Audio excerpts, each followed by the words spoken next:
ओम सहना भवतु सहनौ भुनक्तु सह वीर्यं करवावहै तेजस्विनावधीतमस्तु मा विद्विषावहै। ओम शांति शांति शांति। ओम सदाशिवसमारम्भां शङ्कराचार्यमध्यमाम् अस्मदाचार्यपर्यन्तां वन्दे गुरुपरम्परां।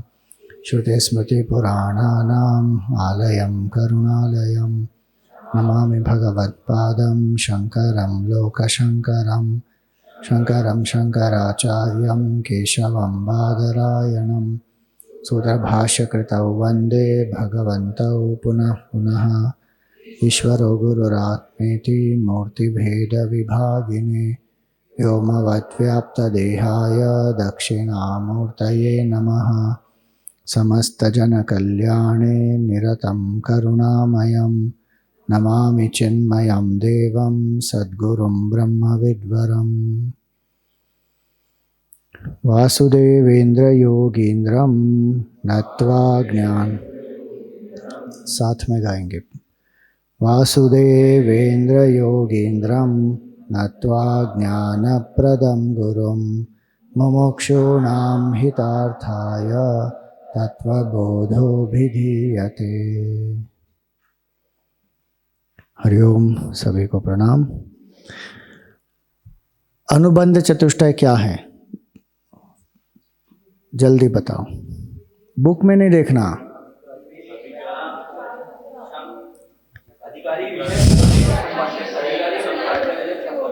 कंफ्यूज हो गए ना? विवेक क्षम इत्यादि नहीं आते उसमें। अधिकारी, विषय, संबंध और प्रयोजन, प्रयोजन और संबंध, ये अनुबंध चतुष्टय। साधन चतुष्टय कौन से हैं? विवेक, वैराग्य, समाधि, षट्क संपत्ति और मुमुक्षुत्व। ये टोटल कितने क्वालिटीज हो गई? 8। साधन चतुष्टय कितने हो गए टोटल मिला के? साधन चतुष्टय कितने हुए भाई?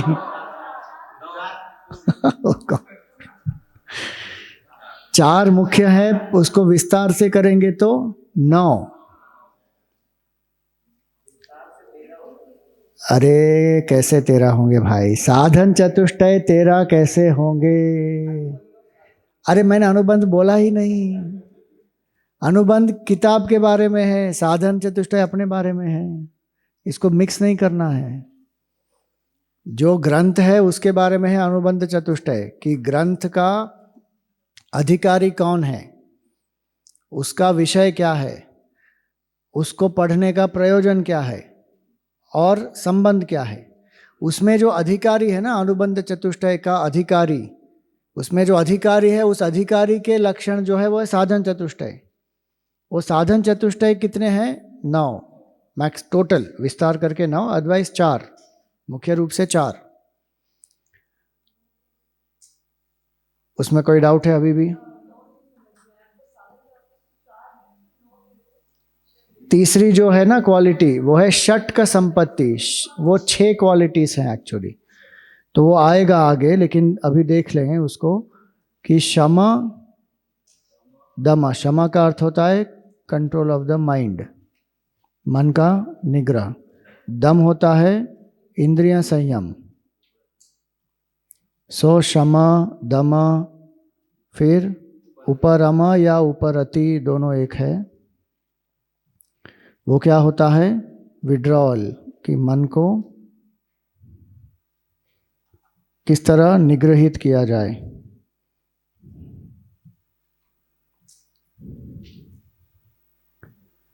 Withdrawal of the mind. क्षमा दमा उपरमा। फिर तितिक्षा। तितिक्षा का अर्थ होता है फॉरबेरेंस या सहनशीलता, तितिक्षा। फिर श्रद्धा, वो है फेथ। और समाधान, समाधान का अर्थ होता है एब्जॉर्प्शन ऑफ द माइंड। या मन को स्थापित करना। तो ये क्या हो गए? 6 गुण हो गए। षटक संपत्ति। तो ये षटक संपत्ति है ना, इसीलिए ये 6 और फिर विवेक, वैराग्य और मुमुक्षुत्वम, ये टोटल मिलाकर कितने हुए? 9। इसमें एक 10वां भी जोड़ने की आवश्यकता है। वो विवेक चूड़ामणि में शंकराचार्य जी बताते हैं, भक्ति। और वो कहते हैं उसमें कि मोक्ष कारण सामग्र्याम भक्तिरेव गरीयसी, कि मोक्ष के सभी जो गुण चाहिए मोक्ष प्राप्ति के लिए, उसमें भक्ति सर्वश्रेष्ठ है। तो 10वां भी अगर जोड़ना चाहें तो भक्ति जोड़नी चाहिए इसमें, तो 10 लक्षण हो जाते हैं ये। अब इसमें हमने विवेक के बारे में देखा। ये जो है ये 6 विस्तार में आएंगे अभी। विवेक के बारे में हमने देखा कितने प्रकार के विवेक होते हैं? मूल रूप से 2। वो कौन से हैं? धर्म विवेक और ब्रह्म विवेक। आप किताब नहीं देखना, धर्म विवेक के 5 प्रकार बताओ। धर्म अधर्म, श्रेयस प्रेयस, साधन साध्य,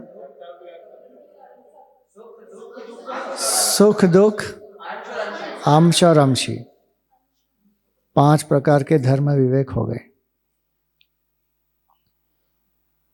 4 बजे की क्लास में मैं पॉइंट आउट करके पूछूंगा, आप बताओ, आप बताओ, आप बताओ, ठीक है? अभी तो ग्रुप में हम आंसर कर रहे हैं अच्छे से।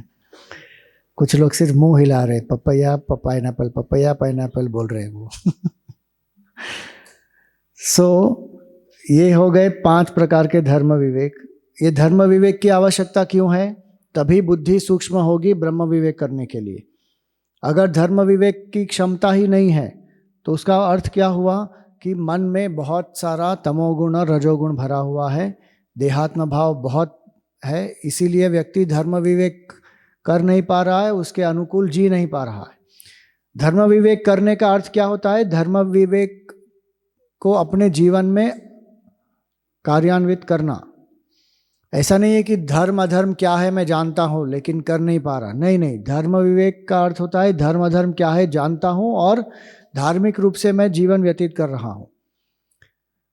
साधन साध्य क्या है मैं जानता हूं और साधन को साधन के रूप में और साध्य को साध्य के रूप में मैं देखकर साधना के द्वारा साध्य को प्राप्त करना चाहता हूं।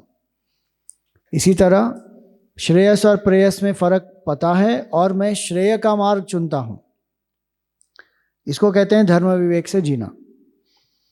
फिर हमने देखा ब्रह्म विवेक। ब्रह्म विवेक में पहला प्रकार का विवेक क्या है? नित्य अनित्य वस्तु विवेक। नित्य वस्तु है, इसका प्रमाण क्या है? तर्क से अगर हम देखें तो जो कुछ परिवर्तनशील है वो परिवर्तन रहित के आधार पर ही हो सकता है। Change can happen only because of a changeless substratum. उसके बिना परिवर्तन का अनुभव ही नहीं होगा, परिवर्तन हो ही नहीं पाएगा। और इसीलिए अगर दिखता नहीं है तो भी ये समझना चाहिए कि परिवर्तन रहित एक तत्व है और उसका अनुभव भी होता है, केवल हमको उसका आभास नहीं हो रहा बस। जैसे कल उन्होंने उदाहरण दिया था कि जागृत स्वप्न सुषुप्ति में जो चेतना है वो एक ही है, अवस्थाएं आती जाती रहती हैं। बाल्य अवस्था में, युवा अवस्था में, वृद्धावस्था में जो साक्षी है वो एक ही है। बाकी अवस्थाएं शरीर की बदलती हैं, मन में विचार बदलते हैं, भावनाएं बदलती हैं, लेकिन मैं दृष्टा हूं वो परिवर्तन रहित है। तो इसी तरह पूरे सृष्टि में भी एक परिवर्तन रहित सत्ता है जिसके आधार पर ये सब परिवर्तन हो रहे हैं, जिससे ये सृष्टि उत्पन्न होती है, जिसमें वो रहती है, जिसमें वापस विलीन हो जाती है। उसको कहते हैं परिवर्तन रहित नित्य तत्व। और ये नित्य और अनित्य का विवेक क्यों करना चाहिए? क्योंकि जो नित्य है वहीं से हमको परमानंद प्राप्त होगा, जो अनित्य है उससे परमानंद प्राप्त नहीं होगा। लेकिन अभी हम क्या कर रहे हैं? अनित्य से परमानंद की खोज कर रहे हैं और इसीलिए हमको दुख होता है, डिसल्यूशनमेंट होती है, कष्ट होता है। कठोपनिषद में कहा ध्रुवम अध्रुवेशु न इह प्रार्थयन्ते, कि जो ध्रुव है, जो नित्य है, जो हमको चाहिए परमानंद, वो जो यहाँ पर क्षण भंगुर है, नश्वर है, अध्रुव है, उससे प्राप्त नहीं हो पाएगा। तो ये हुआ नित्य अनित्य विवेक। इसी के बारे में अब यहाँ पर क्या कहा गया है, नित्यम वस्तु एकम ब्रह्म, कि वो नित्य वस्तु क्या है, केवल एक ब्रह्म है। अब इसमें थोड़ा सा और विस्तार करेंगे। विज्ञान के हिसाब से नित्य वस्तु क्या है,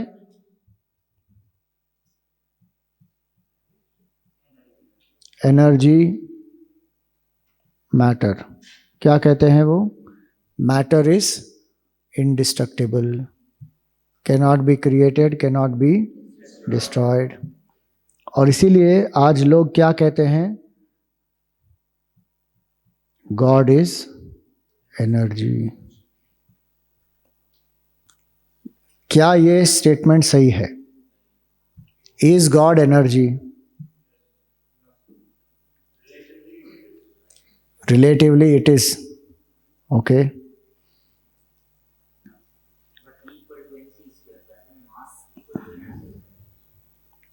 हाँ, तो E is equal to M C square, so mass equal to energy हुआ, तो फिर लॉजिक से क्या होगा, mass equal to energy, energy equal to God, so God equal to मास।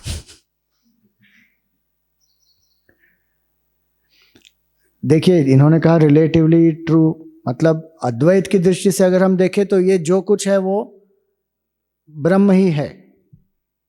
तो हमारे लिए तो ये सब कुछ पूजनीय है, ये सब कुछ ब्रह्म है, वो तो एक बात हो गई। लेकिन ब्रह्म, is it energy, is God energy? हाँ, Higgs boson theory. Higgs boson का अर्थ क्या होता है, वो जो बोसॉन जो पार्टिकल है उसको लोग क्या कहते हैं, गॉड पार्टिकल। लेकिन वो ही सोचने की बात है कि गॉड क्या पार्टिकल है? नहीं है। क्यों? Why is God not energy? Simple 2-3 logic है उसके। एक, एनर्जी इज कन्वर्टेबल, यस और no? Potential to kinetic, kinetic to potential, वो सब चेंज होता है ना, एनर्जी कन्वर्टेबल है। मतलब क्या हुआ, परिवर्तन है ना उसमें। तो हम यहाँ क्या कह रहे हैं, नित्यम वस्तु एकम ब्रह्म तद अन्यत सर्वम अनित्यम। जो परिवर्तन रहित है वो ब्रह्म है, उसके अलावा जो कुछ परिवर्तनशील है वो क्या है, अनित्य है। God can not be energy because energy is convertible, पहली बात। दूसरा, एनर्जी लॉस होता है कि नहीं होता? कन्वर्शन में एनर्जी लॉस भी होता है, तो मतलब गॉड का लॉस होगा। हाँ स्वामी जी, बराबर है। इसीलिए सतयुग का जो भगवान था ना, वो बहुत पावरफुल था। उसका एनर्जी लॉस होते होते होते ये कलयुग का भगवान जो है ना, बहुत उसका असर कम हो गया। इसीलिए जब हम मंत्र का जप कर रहे हैं तो प्रकट नहीं हो रहे हैं भगवान। ऐसे सब कुतर्क लगाते हैं लोग। How can God B energy Baba? Energy का लॉस होता है, गॉड इज नॉट एनर्जी। तीसरी चीज, एनर्जी नीड्स सम लोकस और नॉट? कोई लोकस चाहिए एनर्जी के लिए। अब कोई इलेक्ट्रिक एनर्जी है तो वो वायर से ही तो पास होगी। What is the locus of energy? अगर locus of energy is something which is changing, then that is a part of energy already. And locus of energy, if it is changeless, then that means God is different from energy. तो ऐसे simple logic है समझने के लिए. So we should never say कि God is energy. God is not energy. God is beyond matter and energy. God particle नहीं है. और आज तो लोग ये भी समझने लगे हैं क्वांटम फिजिक्स में, वो जो डबल स्लिट एक्सपेरिमेंट एक है ना, उसके द्वारा तो समझ में आ गया कि पार्टिकल भी जो है वो जड़ नहीं है. फिजिक्स और क्वांटम फिजिक्स में यही तो फर्क है। फिजिक्स क्या कहता है? Matter is the basis of whole creation. Quantum physics क्या कहता है? Matter is not the basis of whole creation, quantum consciousness is the basis of whole creation. Physics क्या कहता है कि ये जगत स्थूल है, ठोस है, मेरे बिना भी इसका अस्तित्व है। क्वांटम फिजिक्स क्या कहता है कि नहीं, without the observer there is no field, observed है ही नहीं, observer only projects the observed. तो वो वेदांत की दृष्टि में आ रहे हैं धीरे धीरे। तो जो डबल स्लिट एक्सपेरिमेंट किया उसमें क्या हुआ, पार्टिकल को पास करते हैं एक बोर्ड में जिसमें 2 होल्स होते हैं ना, बहुत सारे पार्टिकल्स पास करते हैं। तो वो जब पार्टिकल्स उस बोर्ड से पास होंगे तो यहाँ पर एक पैटर्न बनेगी। तो उन्होंने क्या देखा कि जब वो पार्टिकल्स पास होते हैं यहाँ पर एक पर्टिकुलर टाइप की पैटर्न बनती है। जब वो एक कैमरा लगा देते हैं वहाँ पर तो फिर इंटरफियरेंस पैटर्न आ जाती है वहाँ पर। और बार बार उन्होंने एक्सपेरिमेंट किए अलग अलग जगह पे, अलग अलग समय पे, लेकिन हर बार जब वो कैमरा लगा देते हैं वहाँ पर तो उनको आश्चर्य हुआ कि ये पार्टिकल को पता कैसे चल रहा है कि यहाँ पे उसको ऑब्जर्व किया जा रहा है। जैसे ही ऑब्जर्व किया जा रहा है वो पार्टिकल का बिहेवियर चेंज हो जाता है। ऐसे बहुत सारे अलग अलग एक्सपेरिमेंट्स हैं जिससे पता चलता है कि जो हम जड़ मानते हैं वो जड़ है ही नहीं एक्चुअली। तो वेदांत के दृष्टि में deeply if we go, everything is appearance of Brahman, एक ब्रह्म तत्व ही है, इन्फिनिट कॉन्शियसनेस अलोन इज। लेकिन जब हम इंद्रियों से देखते हैं तो फिर ये जड़ और चेतन का विवेक करना पड़ता है कि ये जड़ है और एक चेतना जो है वो अलग है, पार्टिकल जो है वो जड़ है और कॉन्शियसनेस जो है वो चेतन है। तो नेवर से दिस कि God is energy, God is particle, क्योंकि जो एनर्जी है, जो पार्टिकल है वो नश्वर है, कन्वर्टिबल है, शाश्वत नहीं है। और ब्रह्म क्या है? नित्य है। सो यहां पर क्या कहा? नित्यम वस्तु एकम ब्रह्म। और आखिरी चीज एनर्जी जो अभी हमने बात की उसकी, एनर्जी इज इनर्ट, जड़ है, स्वयं में वो जड़ है। Consciousness is infinite and sentient, energy is inert and finite. तो God can never be energy. और इसलिए फिर जब लोग कहते हैं कि शिव जी की एनर्जी अलग है, विष्णु की एनर्जी अलग है, शक्ति की एनर्जी अलग है, ऐसा नहीं है। ब्रह्म तत्व एक ही है। मंत्रों के द्वारा जो वाइब्रेशंस होती है, वो साउंड वाइब्रेशंस, वो अलग हो सकती हैं और उसके कारण कई मंदिरों में आपको अलग अलग एनर्जी का अनुभव हो सकता है, क्योंकि वहाँ पर जो मंत्र का उच्चार किया जाता है, तो मंत्र भी सात्विक, राजसिक, तामसिक इत्यादि होते हैं। वहाँ पर कितनी सगुण उपासना होती है, मतलब कितनी सकाम उपासना होती है, कितनी निष्काम होती है, वो बहुत सारे उसके आधार हैं जिसके आधार पर एनर्जी में परिवर्तन होता है। उसका अर्थ ये नहीं है कि गॉड की एनर्जी अलग है, ईश्वर की एनर्जी एक ही है। ईश्वर ही प्रकृति के रूप में प्रकट हो रहे हैं और प्रकृति से परे भी ईश्वर है। So God is appearing as the world and God is beyond the creation also. इसलिए गॉड इज चेंजलेस। यहां पर इसलिए कहा नित्यम वस्तु एकम ब्रह्म। और वो एक नित्य वस्तु क्या है फिर? वो है सत्य। इसके बारे में आगे हम देखेंगे। वो नित्य वस्तु का स्वरूप क्या है? उसका स्वरूप है सत्य, चित, आनंद, existence, consciousness and bliss, awareness या कॉन्शियसनेस, जो भी आप कहें। तो ये ब्रह्म है जिसका स्वरूप है सत्य, चित, आनंद, जो नाम रूप से परे है। ब्रह्म का अर्थ क्या होता है? बृहत्वात् ब्रह्म, जो सबसे बड़ा है। देखिए हर चीज में जो बड़ा होता है ना, वो एक चीज का वो एडजेक्टिव होता है। जैसे ये छोटा आईपैड है और ये बड़ा लैपटॉप है, तो छोटा क्या हो गया, इसका आईपैड का विशेषण हो गया, एडजेक्टिव। बड़ा क्या हो गया, ये लैपटॉप का एडजेक्टिव हो गया। तो वो साइज के हिसाब से उसको हम छोटा बड़ा कहते हैं। जब यहाँ कह रहे हैं कि ब्रह्म जो है वो सबसे बड़ा है, तो ब्रह्म कोई वस्तु नहीं है और ये बड़ा जो है वो उसका कोई विशेषण नहीं है। यहां पर बड़ा जो है वो उसका लक्षण ही है कि जो अनंत है, जिसका कोई मापदंड नहीं कर सकते, इमेजरेबल जो है वो है ब्रह्म।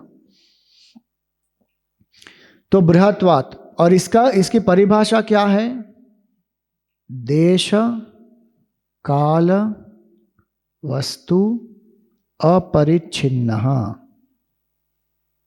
जो देश काल और वस्तु से सीमित नहीं है।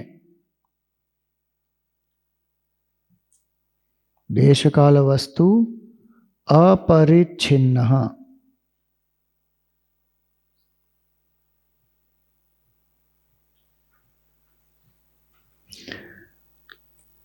जो भी चीज सीमित होगी, इन 3 प्रकारों से वो सीमित होगी। उसमें देश की सीमा होगी, मतलब स्पेस लिमिटेशन। देश की सीमा का अर्थ क्या हुआ, स्पेशियल लिमिटेशन।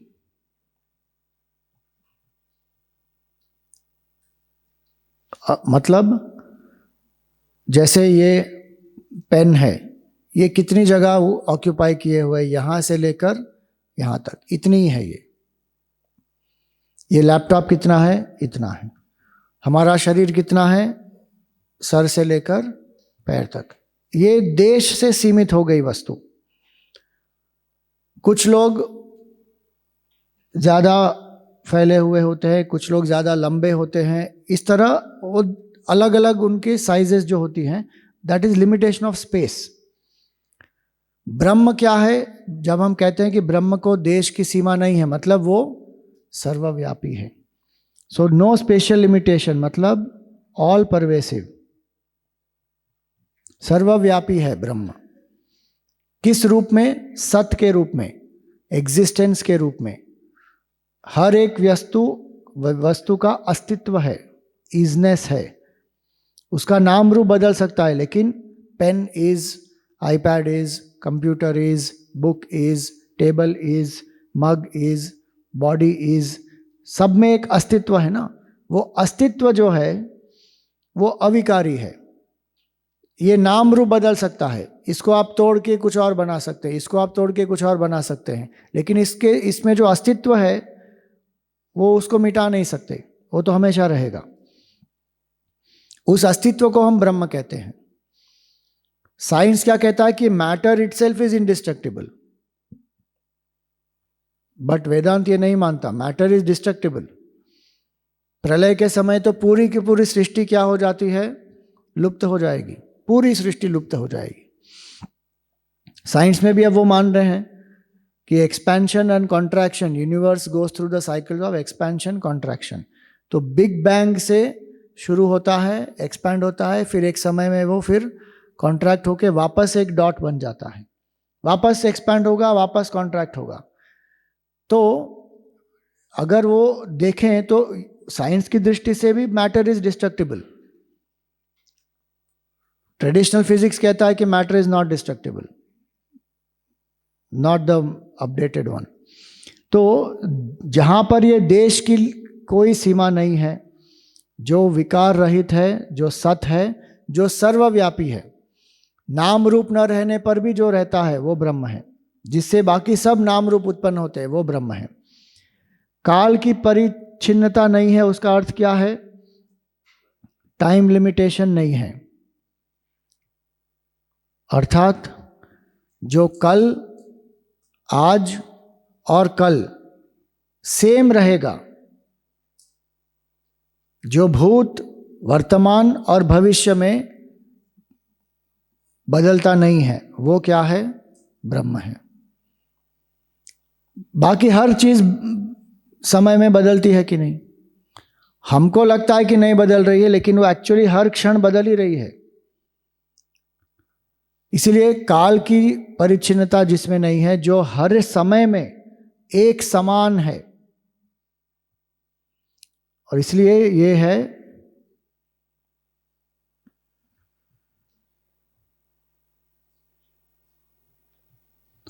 सर्वज्ञ और अविकारी। ब्रह्म सर्वज्ञ है।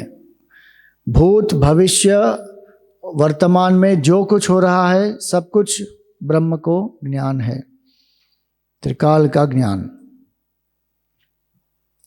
और वस्तु की परिच्छिन्नता नहीं है, ऑब्जेक्ट लिमिटेशन नहीं है। उसका अर्थ क्या हुआ? आप इसके पहले नो लिखना, ठीक है? नो नहीं लिखोगे तो कंफ्यूजन हो जाएगी। बोलेंगे कि स्वामी जी ने क्या सिखाया? ब्रह्म में देश की परिच्छिन्नता है, स्पेशल लिमिटेशन है, टाइम लिमिटेशन है और ऑब्जेक्ट लिमिटेशन है। नो लिखना भाई, भूलना नहीं। No spatial limitation, no time limitation, no object limitation. मतलब हर एक व्यक्ति की जो उसका जो गुण होता है, उसकी जो प्रॉपर्टीज होती है, वो दूसरे विषयों से, व्यक्तियों से अलग होती है। माइक की प्रॉपर्टी, पेन की प्रॉपर्टी, ग्लास की प्रॉपर्टी एक दूसरे से अलग है, लेकिन इसमें एक चीज कॉमन क्या है जो विकार रहित है? वो है उसकी सत्ता, इजनेस। उसमें कोई परिवर्तन नहीं होता। सत्ता ये भी है, ये भी है और ये भी है। It is, it exists. उसमें परिवर्तन नहीं होता, वो कॉमन है। बाकी पंचमहाभूतों से बना है अगर वो भी कहेंगे कोई, वो भी कॉमन नहीं है। क्यों? क्योंकि पंचमहाभूत का कॉम्बिनेशन इसमें अलग है, इसमें अलग है, इसमें अलग है। तो सेम क्या होगा? केवल सत्ता, एग्जिस्टेंस, बस। तो जहां पर ये है, इसको कहते हैं सर्वशक्तिमान। जहां पर कोई लिमिटेशन नहीं है वस्तु की, तो वह सर्वशक्तिमान। सो सर्वज्ञ, सर्वव्यापी, सर्वशक्तिमान है। तो ब्रह्म इसको कहते हैं नित्यम वस्तु एकम ब्रह्म। ये एक ब्रह्म ही है जो नित्य है, बाकी सब कुछ जो है वो अनित्य है। उसका अर्थ क्या हुआ? शरीर भी अनित्य है, मन अनित्य है, बुद्धि अनित्य है, जो विषय है संसार में वो अनित्य है, वस्तु अनित्य है, परिस्थिति अनित्य है, सब कुछ अनित्य है। हम क्या समझते हैं कि बाह्य जगत अनित्य है, मैं तो नित्य हूं, ये कंफ्यूजन होता है। ये शरीर मन बुद्धि भी किसका भाग है? ये जगत का ही भाग है। ब्रह्म की दृष्टि से ये भी जगत ही है, तो ये अनित्य है। तो इसलिए यहां पर ये कहा नित्यम वस्तु एकम ब्रह्म, तद अन्यत तद व्यतिरिक्तम सर्वम अनित्यम। उसके अलावा सब कुछ अनित्य है। अयम एवं नित्य अनित्य वस्तु विवेकः। इसको कहते हैं नित्य और अनित्य वस्तु का विवेक। इसमें कोई संदेह है?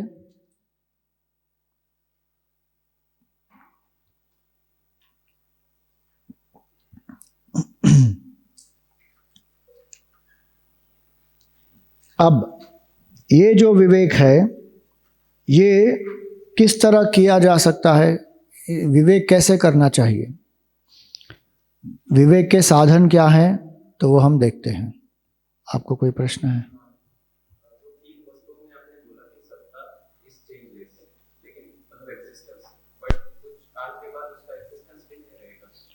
उस रूप में नहीं रहेगा। हम रूप के सत्ता की बात नहीं कर रहे हैं, हम सत्ता की बात कर रहे हैं जिसके कारण वो वस्तु है। अब जैसे ये है, इसको आप नाश कर देंगे तो इस रूप में ये नहीं रहेगा, लेकिन ये मैटर रहेगा। उसका एक अस्तित्व है। There is matter and there is existence, दो अलग चीजें हैं।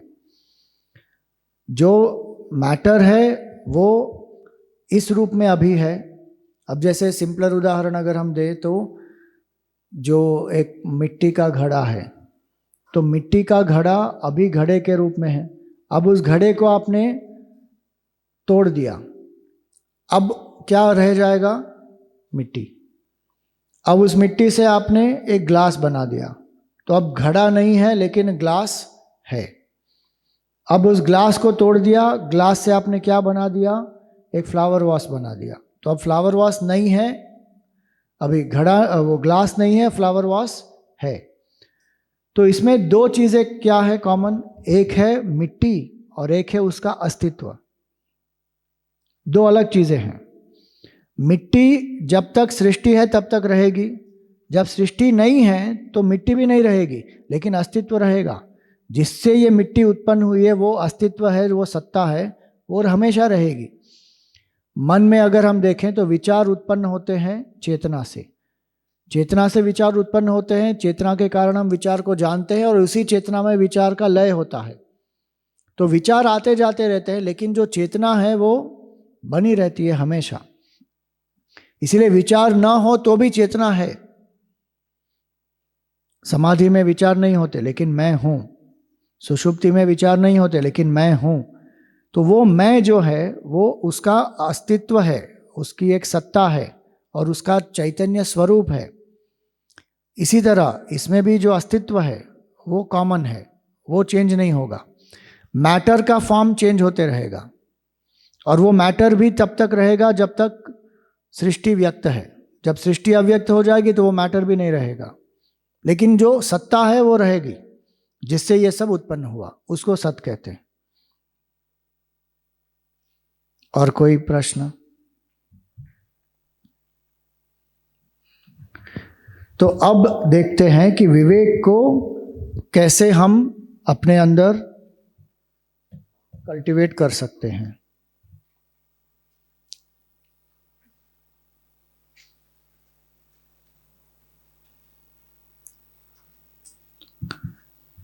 दिख रहा है ना? सबसे पहला उसका जो माध्यम है वो है सत्संग।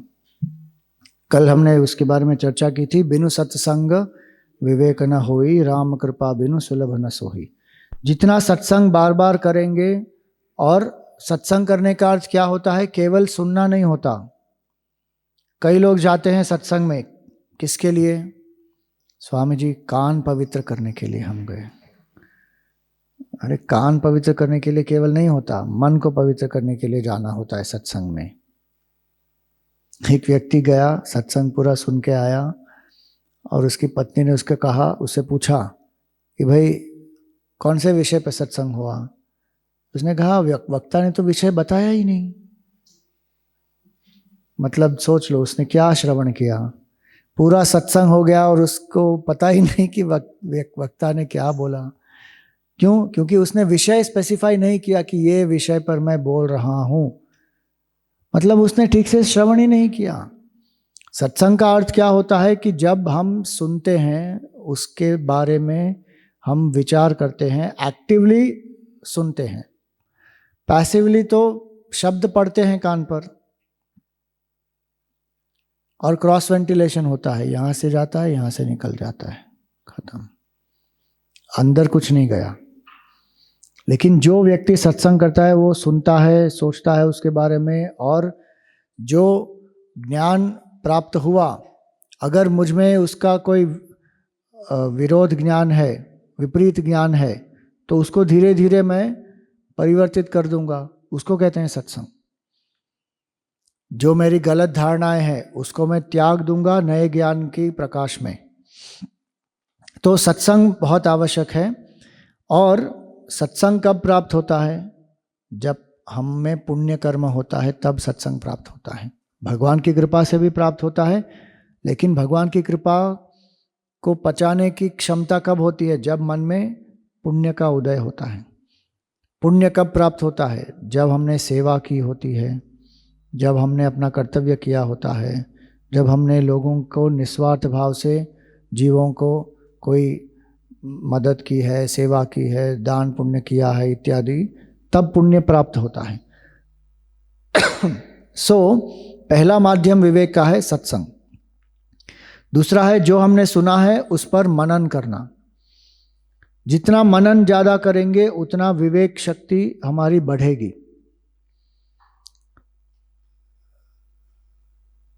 4 स्टेजेस में ज्ञान उत्पन्न होता है। और वो 4 स्टेजेस क्या है? पहले 25% जो ज्ञान उत्पन्न होता है वो श्रवण से उत्पन्न होता है। आचार्यात पादम आदत्ते, एक गुरु का श्रवण जब हम करते हैं 25% जो है वो आचार्य के श्रवण से होता है। आचार्य को श्रवण करने से, आचार्य के श्रवण से नहीं होगा, आचार्य को श्रवण करना पड़ेगा।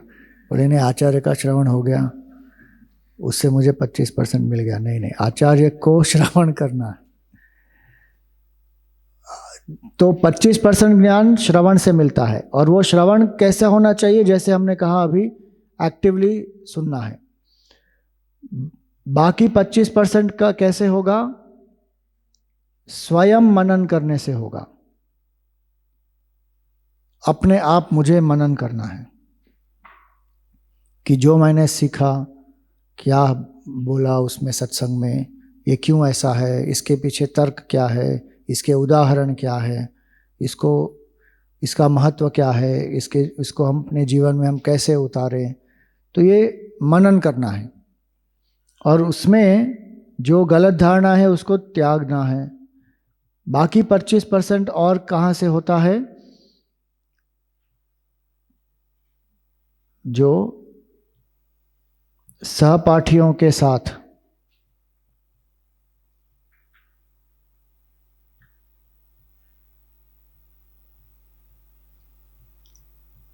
चर्चा से होता है।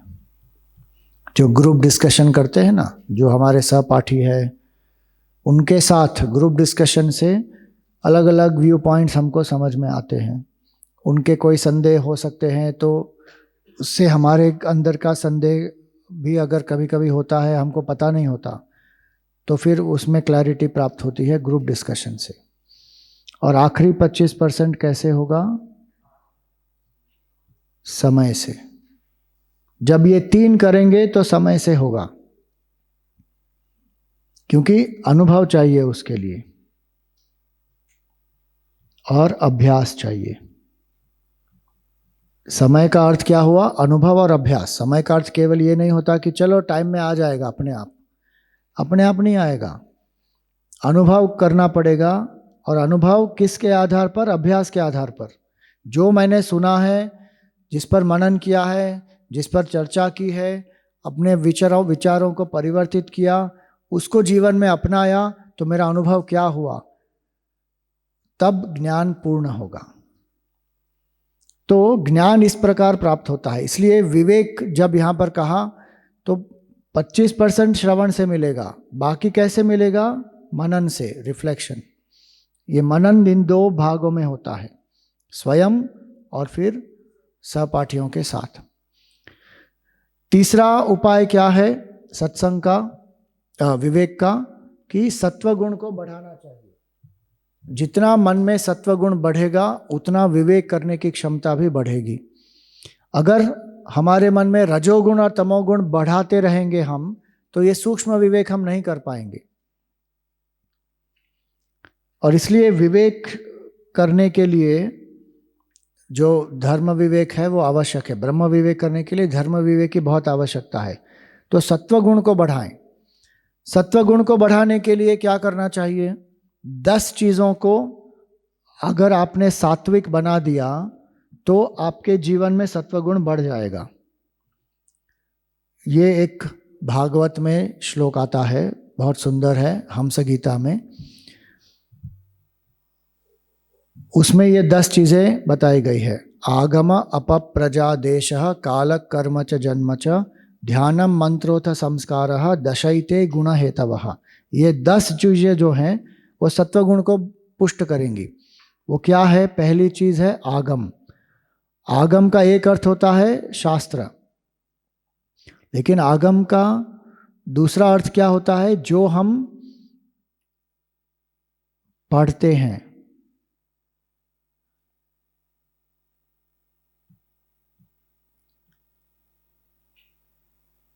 सिंपल है, उसमें इनपुट क्या है हमारा, क्या हम पढ़ रहे हैं, क्या हम देख रहे हैं, क्या हमने इनपुट लिया। इंद्रियों से क्या सुन रहे हैं, क्या देख रहे हैं, क्या पढ़ रहे हैं, क्या ब्राउज कर रहे हैं, कौन सी रील देख रहे हैं, सब इनपुट क्या है। अगर वो इनपुट सात्विक नहीं है तो फिर आउटपुट सात्विक कैसे होगा। तो पहली चीज आगम। दूसरी है अप। अप का अर्थ होता है पानी। पानी यहां पर किसका संकेत है? पानी और अन्न। मैं क्या खा रहा हूं, क्या पी रहा हूं। अगर सात्विक भोजन करेंगे तो मन सात्विक होगा। ऐसा नहीं कह रहे हैं कि हमेशा केवल सात्विक ही खाया करो। अब युवक हैं तो कुछ ना कुछ राजसिक तो खाना होगा, कभी ना कभी इच्छा तो होगी, लेकिन 80% सात्विक हो, 20% थोड़ा राजसिक हो सकता है। स्वामी जी तामसिक, तामसिक तो वर्जित है। क्यों करना है तामसिक? सड़ा हुआ खाना क्यों खाएंगे, क्यों पिएंगे? कोई आवश्यकता ही नहीं है, लेकिन लोग करते हैं।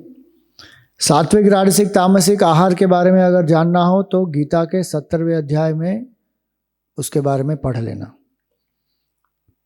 मेरे पास अब समय की कमी है इसलिए उसमें विस्तार से नहीं जाएंगे। आगम अप। तीसरी चीज है प्रजा। प्रजा का अर्थ यहां पर क्या हुआ? संग। हमारा संग कैसा है? लोग पीयर प्रेशर में बहुत कुछ कर लेते हैं कि नहीं? जैसा संग वैसा रंग वैसा ढंग, सीधी बात है। नहीं नहीं स्वामी जी, मुझ में ये क्षमता है कि मैं तामसिक लोगों को भी सात्विक बना दूंगा। अगर आप में इतनी क्षमता है तो बहुत अच्छी बात है, लेकिन साधारणतः क्या होता है, सात्विक व्यक्ति राजसिक तामसिक लोगों के बहकावे में आकर राजसिक तामसिक हो जाता है, क्योंकि सत्वगुण को मेंटेन करना बहुत सूक्ष्म होता है। रजोगुण तमोगुण के लिए तो आसानी से मन उसमें गिर जाता है, फंस जाता है। इसीलिए कंपनी बहुत मैटर करती है कि कौन सी कंपनी है आपके पास, कैसे लोग हैं, उनके विचार क्या हैं, क्या वो धर्म से जीते हैं, क्या उनमें साधना का भाव है, साधक का भाव है। और ऐसे लोग भी हैं, हमको इसकी डिमांड हो तो हम ऐसे लोग पहचान लेंगे। कम हो तो भी कोई बात नहीं, लेकिन ऐसे लोगों की कंपनी हमेशा अच्छी होती है उन लोगों की तुलना में जो बहुत सारे हो सकते हैं हमारे मित्र, लेकिन बहुत सारा रजोगुण तमोगुण है और हमको बहिर्मुखी बनाते रहते हैं। तो आगम अप प्रजा। फिर देश। देश का अर्थ होता है जगह। कौन सी जगह आप समय ज्यादा बिताते हैं? राजसिक जगह पे जाते हैं, तामसिक जगह पे जाते हैं, सात्विक जगहों पे जाते हैं। ज्ञान प्राप्त करने के लिए आश्रमों में जाते हैं, मंदिर में जाते हैं, सत्संग में जाते हैं। केवल अध्यात्म ज्ञान नहीं, अगर आपको कोई हॉबी सीखनी है, कुछ स्किल सीखना है, तो ऐसी जगहों पर जाते हैं जहाँ से हमको ज्ञान प्राप्त हो, स्किल प्राप्त हो। या फिर ऐसी जगहों पर जाते हैं जहाँ पर ज़्यादा से ज़्यादा इनसिक्योरिटी बढ़ती है, कंपैरिजन्स होती है, हमको एक असुरक्षितता का भाव होता है, इन्फीरियॉरिटी होती है, यहाँ लोभ बढ़ता है। या ऐसी तामसिक जगहों पर जाते हैं जहाँ पर एकदम डल हो जाते हैं, सुस्त हो जाते हैं, मंद हो जाते हैं। कौन सी जगह पर हम कितना समय बिताते हैं? मैक्सिमम सात्विक जगह पर, फिर राजसिक जगह पर, तामसिक जगह का वापस वर्जन। आगम अप प्रजादेश काल। काल का अर्थ होता है यहाँ पर समय। कौन से समय पर मैं क्या कर रहा हूँ, ये सत्व रजस तमस के आधार पर पूरे दिन की जो हमारी दिनचर्या है वो कैसी होनी चाहिए। तो हमारे शास्त्रों में क्या कहा कि 24 घंटों को 8 प्रहरों में बांटा हुआ है, 3-3 घंटे के 8 प्रहर। सुबह 3 बजे से लेकर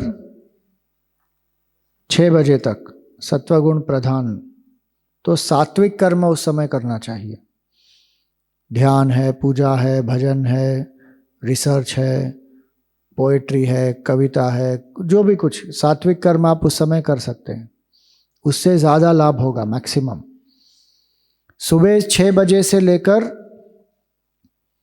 शाम के 6 बजे तक, एक्चुअली सत्वगुण 3 बजे से 9 बजे तक बहुत होता है। 9 बजे से लेकर 6 बजे तक शाम को रजोगुण प्रधान होता है। उस समय कर्म करना चाहिए। उस समय व्यक्ति को मैक्सिमम हार्ड वर्क भी करना चाहिए।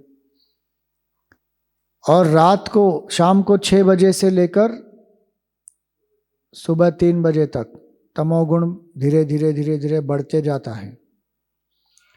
तो ये पूरा जो चल रहा है वो किसके आधार पर चल रहा है? सूर्य के आधार पर चल रहा है। आजकल साइंस में भी ये कहते हैं ना कि सर्केडियन रिदम है। बॉडी का जो सर्केडियन रिदम है वो किस हिसाब से रेगुलेट होता है? सूर्य के हिसाब से। जैसे सूर्य अस्त होना शुरू होता है वैसे प्रकाश कम होता है, तो हमारी जो आँख है लाइट लेना कम कर देती है, तो उससे ऑटोमेटिकली बॉडी में जो हार्मोन्स है वो शट डाउन होना शुरू हो जाते हैं। और इसीलिए खाना जो है वो सूर्यास्त के समय ख़त्म कर देना चाहिए। जितना देर से खाते हैं उतना सेहत के लिए अच्छा नहीं है, क्योंकि जो बॉडी है वो शट डाउन मोड में जाना शुरू करता है। तो समय के हिसाब से सात्विक समय पर अगर सात्विक कर्म किया जाए तो साधना में वृद्धि होगी। आजकल तो क्या होता है, सात्विक समय पर तामसिक कर्म कर रहे हैं। सूर्योदय के लिए स्पेशली वेकेशन में जाएंगे तब सूर्योदय देख सकते हैं वो लोग, कोई स्पॉट में जाकर, सनराइज स्पॉट में। नहीं तो रेगुलरली तो उठते हैं 9 बजे 10 बजे, सोते हैं 2 बजे 3 बजे, तो दे सर्केडियन रिदम पूरी खराब हो जाएगी। सो समय, जिस समय रजोगुण ज़्यादा है वातावरण में तो उस समय कर्म करना चाहिए, और जिस समय तमोगुण है उस समय सोना चाहिए। अब हम क्या कर रहे हैं, तमोगुण जहाँ है वहाँ पर रजोगुण कर रहे हैं, रजोगुण जहाँ पर है वहाँ पर तमोगुण आ रहा है, और सत्वगुण जहाँ पर है वहाँ पर तमोगुण आ रहा है, तो क्या होगा फिर? सो काल। फिर है कर्म। कर्म का भाव क्या है हमारा? क्या हम ईश्वर अर्पण भाव से कर्म कर रहे हैं तो सात्विक है, केवल अपने लिए कर रहे हैं तो राजसिक है, और जो कर्तव्य है वो नहीं कर रहे हैं तो क्या है? वो तामसिक। तो कर्म का भाव,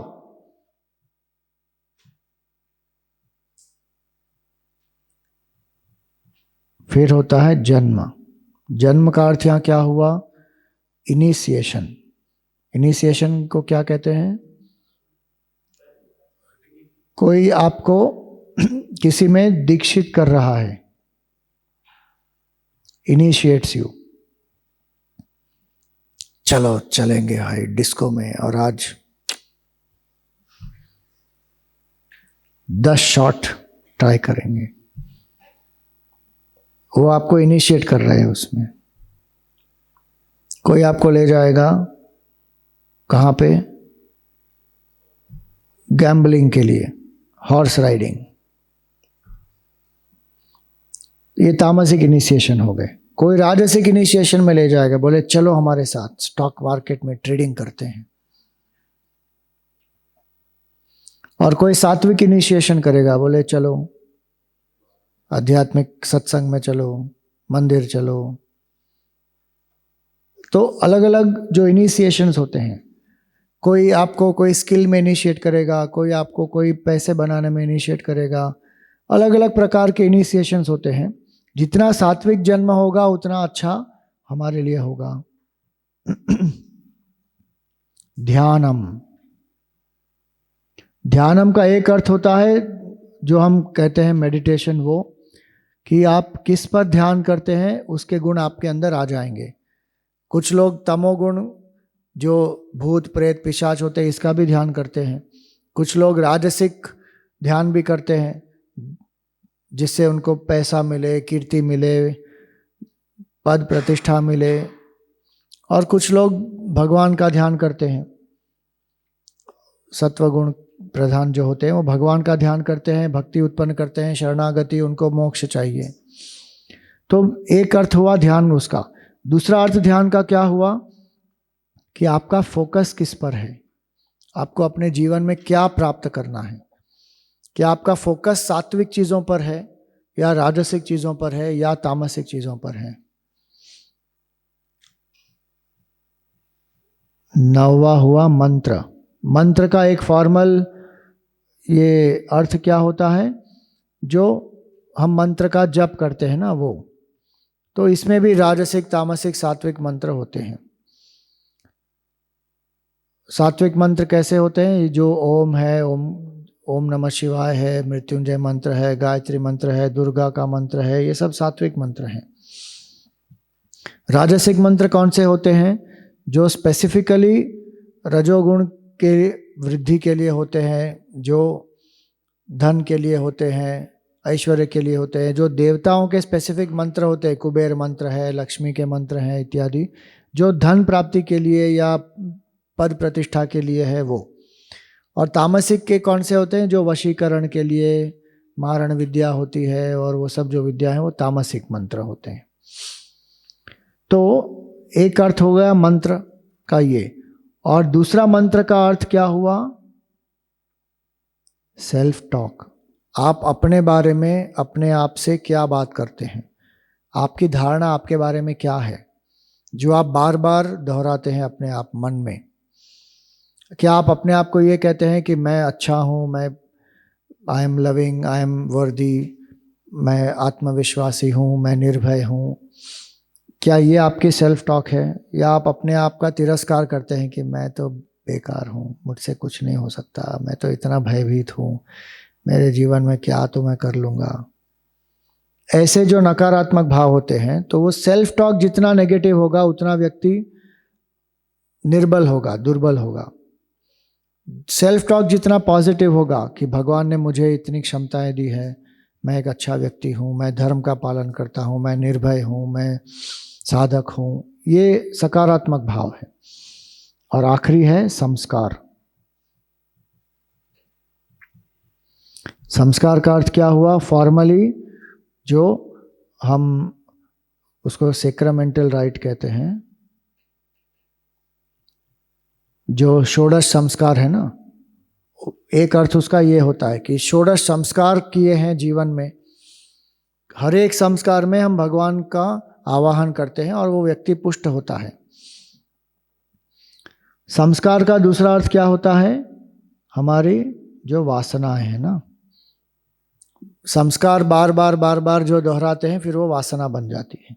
तो क्या मेरे मन में सात्विक संस्कार है कि मुझे सत्वगुण प्रधान इच्छाएं उत्पन्न होती हैं, तो उसका अर्थ है कि मेरे मन में सात्विक संस्कार है। रजोगुण प्रधान इच्छाएं होंगी तो मेरा मन राजसिक है। तमोगुण प्रधान इच्छाएं उत्पन्न होंगी तो उसका मतलब मेरा मन तामसिक है। तो ये 10 चीजें अगर सात्विक बन जाएंगी तो जीवन में सत्व की वृद्धि हो जाएगी।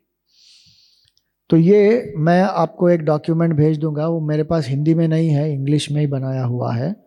इसी के बारे में 10 चीज़ों का उसमें उल्लेख है और हर चीज़ का सात्विक, राजसिक, तामसिक एक एक्सप्लेनेशन दिया गया है।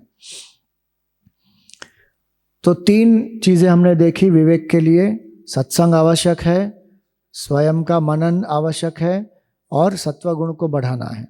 और चौथी चीज़ है विवेक, जो नित्य अनित्य वस्तु का विवेक कैसे होगा, जब हम इन 4 चीज़ों पर विशेष करके मनन करेंगे।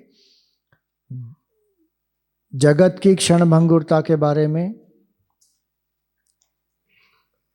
मृत्यु के बारे में कि एक ना एक दिन इस शरीर का त्याग तो करना ही है, संतों के बारे में कि वो भी हमारे जैसे एक मनुष्य ही थे लेकिन उन्होंने कितना उत्कृष्ट अपना जीवन बनाया, और कैसे उन्होंने अपना जीवन उत्कृष्ट बनाया, जो नित्य वस्तु है ब्रह्म भगवान, उनका चिंतन करके। आप देखिए गौतम बुद्ध, सिद्धार्थ से वो गौतम बुद्ध कैसे बने, उन्होंने भी देखा ना, एक वृद्ध व्यक्ति देखा, एक रोगी व्यक्ति देखा, एक मृत व्यक्ति देखा, हम भी देखते हैं, लेकिन उन्होंने उस पर चिंतन किया, बोला कि अगर यही जीवन का सार है तो फिर हम क्या कर रहे हैं, वो क्यों कर रहे हैं, उसका प्रयोजन क्या है। तब उनके मन में, आपको ये 3 चीजें तो पता है कि उन्होंने इन 3 चीजों को देखा, लेकिन उन्होंने एक और भी देखा था। इसके बाद वो एक सन्यासी को मिलने गए थे, क्योंकि उनके जो सारथी थे जो चन्ना ने उनको बताया कि ये, उन्होंने केवल ये संकेत नहीं किया कि ये वृद्ध व्यक्ति है, उन्होंने क्या कहा, ये वृद्ध व्यक्ति है और एक दिन आप भी वृद्ध हो जाएंगे। ये रोगी व्यक्ति है और एक दिन आपको भी रोग होगा। ये मृत व्यक्ति है, एक दिन आपकी भी मृत्यु होगी। आप देखिए, वो उनका विवाह हो गया है, उनको एक पुत्र भी है, लेकिन तब तक उनको ये 3 चीजें पता नहीं थी कि ये वृद्धावस्था क्या होती है, रोग क्या होता है, मृत्यु क्या होती है। पहली बार जब वो अपने किले से बाहर गए तब उन्होंने ये अनुभव किया। फिर जब वो आगे गए तो एक सन्यासी बैठे थे जिन्होंने मुंडन किया था, उनको वो कौन है वो भी नहीं पता था। चन्ना ने उनको कहा कि ये सन्यासी है, तो उन्होंने पूछा कि इनके बाल क्यों नहीं है, तो चन्ना ने कहा आप उनसे ही जाकर पूछो। वो जो सत्संग हुआ उनका, उस सत्संग में उनको समझ में आ गया कि हमारे अज्ञान के कारण इच्छाएं उत्पन्न होती हैं और ये दुख का मूल कारण है, अज्ञान और इच्छाएं। उस सत्संग पर उन्होंने मनन किया और उस मनन के बाद उनको क्या हुआ, विवेक जो किया उन्होंने, उस विवेक के कारण वैराग्य उत्पन्न हुआ और उन्होंने परिवार का भी त्याग किया और धीरे धीरे तपस्या करके वो गौतम बुद्ध बन गए। तो विवेक जितना हम करेंगे, क्षण भंगुरता जितना हम अनुभव करेंगे जीवन में, उतना मन में फिर वैराग्य का भाव उत्पन्न होगा। ये भाव होगा कि नश्वर सब चीजें हैं तो शाश्वत क्या है, मुझे वो शाश्वत प्राप्त करना है। क्योंकि हमारी चाह शाश्वत के लिए ही है। हम सब कुछ शाश्वत चाहते हैं कि नहीं चाहते? परमानेंट हेल्थ चाहिए कि नहीं? परमानेंट वेल्थ चाहिए, परमानेंट हाउस चाहिए, परमानेंट लव चाहिए, ये सब परमानेंट चाहिए ना। लेकिन क्या ये सब परमानेंट हो पाएंगे? नहीं हो पाएगा। एक्चुअली हमको चाहिए नित्यत्व, हमको चाहिए परमानेंसी, लेकिन कहाँ ढूंढ रहे हैं? नश्वर चीजों में। इसलिए इसको नित्य अनित्य वस्तु विवेक कहा कि जो नित्य वस्तु है वो केवल ब्रह्म है, वो अनित्य चीजों से प्राप्त नहीं होगी। तो ये पहला क्वालिफिकेशन हुआ विवेक। ओम पूर्णमदः पूर्णमिदं पूर्णात् पूर्णमुदच्यते पूर्णस्य पूर्णमादाय पूर्णमेवावशिष्यते। ओम शांति शांति शांति। हरि ओम श्री गुरुभ्यो नमः। हरि ओम।